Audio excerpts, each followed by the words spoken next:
Hi guys, welcome back to the Brutally Honest podcast. I'm dealing with intense anxiety right now, and I don't know why I just got the idea to get my camera out and document this. This is what it looks like when a girl's about to have an anxiety attack. I'm not having an anxiety attack. I can't throw that around I'm having an anxiety attack. I can't just throw that around, but actually it almost feels pretty close. I don't know. I never really had an anxiety attack. I don't really know all too much about it. I honestly don't know too much all about anxiety, and I have been learning more about it since I became an adult, and I am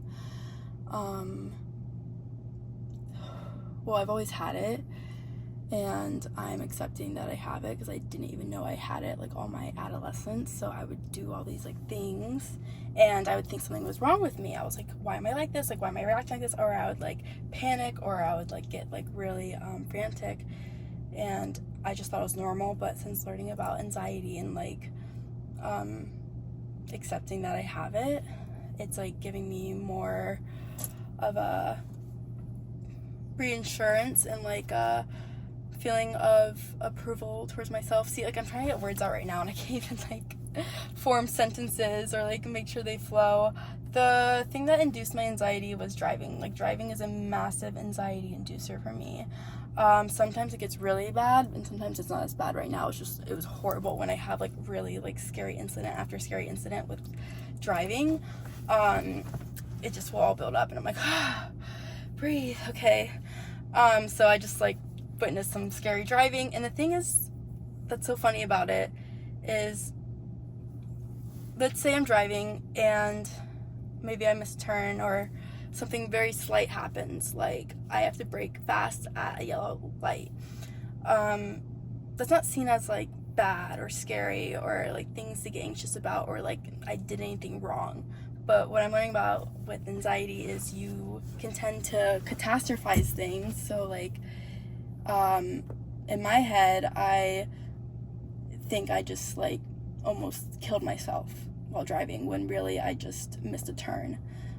So this anxiety is building up from driving, and maybe to other cars it just looked like a regular car just driving or whatever, or maybe the car's going a little slow, that's weird, whatever, no one's really thinking about it.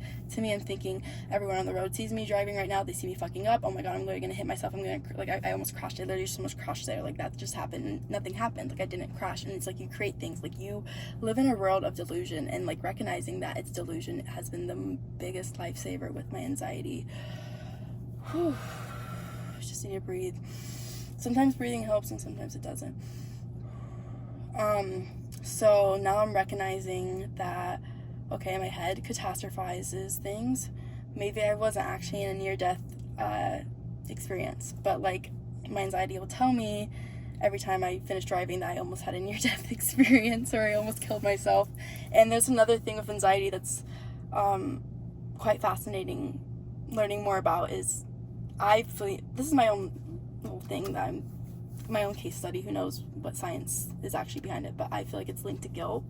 So with it, or shame, it's linked to guilt, shame, or self-hatred. So with it, you're thinking everyone hates you, everyone's watching you, everyone's judging you, you're wrong, you're evil, and you're just catastrophizing things, making them way worse than they are, living in this delusional world. And since learning about that and recognizing it, it's been helping me a lot. And I can recognize moments like these where it's okay, I'm almost on the verge of an anxiety attack.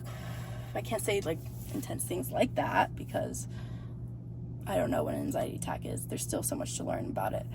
But I watched this show on Netflix, and it's called Geek Girl, and it really helped me a lot because it shows the inner world of a girl with high extreme anxiety. I think she has other stuff going on with her, but no one says a label, something neurodivergent or whatever. Labels aren't good for people with anxiety because we will cling on to that.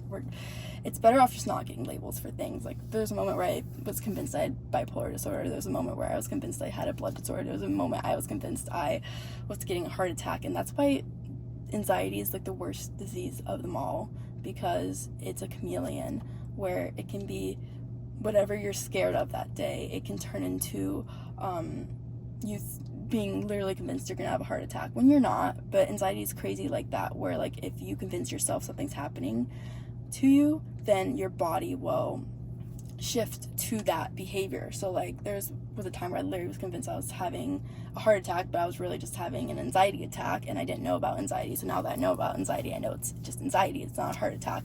Like my heart was racing and like all this stuff was happening to me, and I was like, oh my god, like my head went to all the medical stuff, like, oh, I'm gonna have a heart attack, I'm gonna die, I'm gonna fall over, I'm gonna pass over, I should tell my mom that I love her, I should like have her take me to the hospital, you know. It's like making this whole world. And my body was convincing myself that I was having a heart attack when no, I wasn't. It was just anxiety. Like, it can be a chameleon.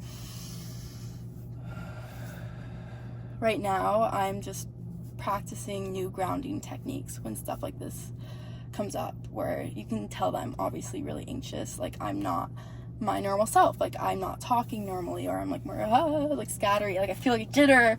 And you know, that's another thing that learning about anxiety has just really helped me with, where I would have these moments of not making sense or being frantic, and I just thought something was wrong with me. I thought I had autism. I was like, why do I think like this? Why do I operate like this? And that's why anxiety, I believe, is like one of the most intense diseases. It's like a disease because let's say you are interacting in a public situation in a really weird way, and you can go into a hole of saying like, okay, what's wrong with me? Like, am I stupid? Or like, do I have something? Like, do I have a mental, like a brain disorder? Is my brain not working the same way other people do?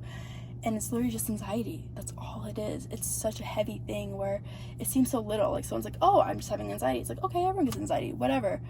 But it's so heavily like coded in like things you do, and you don't even realize it if you're a highly anxious person.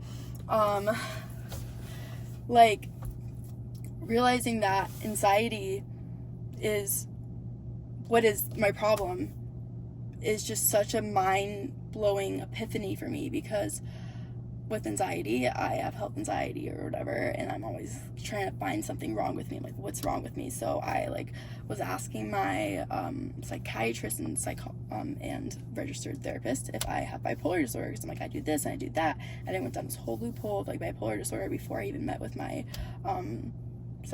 my psychiatrist or my therapist, whatever you call them. And I was so ready for him to tell me, yeah, you have it. And he goes, no, you don't have that. You just have high anxiety. That's all it is. Like, it can trick you. It's crazy what it can do. It can trick you into thinking you have something completely different. All it is just high anxiety. I have high ADHD and high anxiety, and those together are a hell of a fucking, I'm calling it a disease. So while I'm sitting here thinking, what's wrong with me? Do I have this neurodivergent thing, or this form of autism, or this, maybe I have a little bipolar mix of autism, and this and that and that? No, it's nothing. It's nothing at all. All it is just high anxiety. And it's crazy, like, high anxiety can do all that to me. Like, are you sure? It doesn't feel right. Because I hear the word anxiety thrown around, and I'm like, anxiety doesn't seem like it should be something that can create such a wildfire in your system. But it is. It is.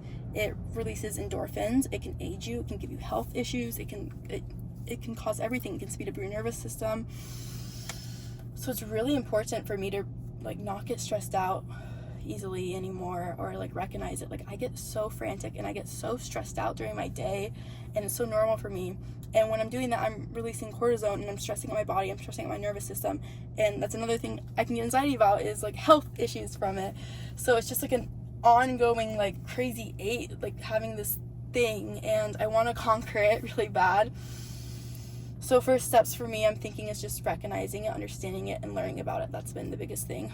Before, I had a thing where I didn't want to learn about anything or get into it at all, because it would give me more anxiety, but it's actually inducing my anxiety. But sometimes I do get a little bit more anxiety. So it's like recognizing it, but not attaching to it, and not getting too caught up in labels and things. Because like with this anxiety, I love getting caught up in labels. It just helps me make sense of things. It helps me feel less like misunderstood if I just throw a label on myself, like, oh, I just have this disorder, I have this going on with me, or I'm neurodivergent in this way, and I'm part of this TikTok community, and I'm gonna just make my whole personality trait being about being neurodivergent, because that was another thing I thought I had. I don't know, I think I still have a little neurodivergent. See, like, that's me right now. Like, I'm like, maybe I still have a little neurodivergency in me, or whatever the case is. Like, I think highly anxious people tend to really like labels, and they cannot be the best thing for you, because it just will get you deeper into the rabbit hole, and the overall issue is just anxiety. So right now I'm facing anxiety, whatever my anxiety wants to tell me it is, neurodivergency or this disorder or bipolar or whatever.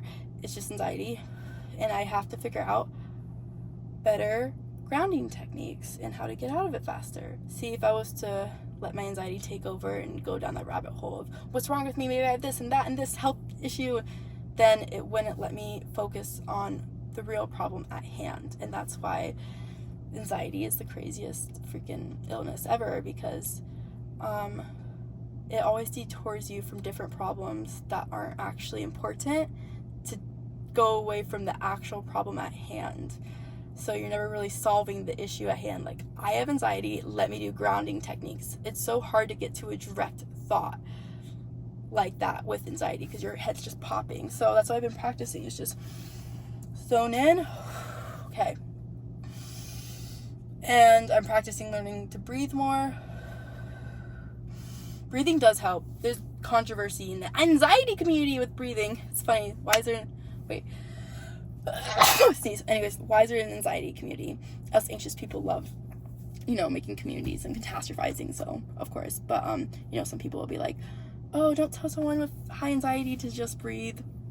And of course, it's like a controversial thing, because us anxiety people, we just love to, get anxious about things. So, like, me and my anxious friend, we would, like, have a debate about, like, how she believed that anxiety just happens and there's nothing you can do about it. And I believed, like, no, you can just breathe. And she's like, no, don't tell someone with anxiety to just breathe. But it's, like, us just having anxiety back and forth about the topic of anxiety. So whatever the case is, it just, everyone has their different things that work for them. Maybe they feel that, you're not able to just take a breath there. It might make it worse. And I'm learning that I have a back and forth with the breathing thing, where sometimes I'll try to just breathe when I have anxiety and, like, I literally can't catch my breath, but then sometimes taking a deep breath helps so well. And that's why it's just really curating a very specific and direct approach. So those moments where I, like, feel like I have to catch my breath and it's not working is because I'm getting too into the breathing, where I'm trying to do, like, 5 breaths, inhale, exhale. And that's what anxiety does. It pops you. It, like, makes your head sporadic. So if you go with the sporadic approach, you'll never get to the results. So you just have to think like a normal person without anxiety. Oh, just breathe? Okay, let me just breathe. I think that's the issue with people with anxiety and why it feels uncurable, is because we like to think of everything. We like to think of every way out, and it just keeps you looped in longer. So I'm just going to practice going to it.